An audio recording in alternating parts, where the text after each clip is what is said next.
IMF मुज़ाकरात के मुस्बत असरात सामने आने लगे हैं। वहीं 100 इंडेक्स 76,000 पॉइंट्स की बुलंद तरीन सतह को अबूर कर चुका है। कारोबारी हफ्ते के 5वें और आखिरी रोज़ कारोबार के दौरान ज़बरदस्त तेज़ी देखने में आई है। पाकिस्तानी स्टॉक मार्केट में 956 पॉइंट्स का इजाफा हुआ है, जबकि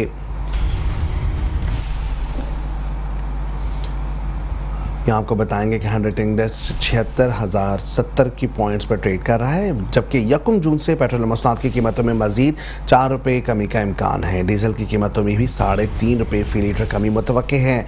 ज़रा के मुताबिक की कीमतों की वजह आलमी मार्केट में पेट्रोल मसनूआत की कीमतों में कमी हो सकती है। ज़रा के मुताबिक नई कीमत का ऐलान 31 मई को किया जाएगा।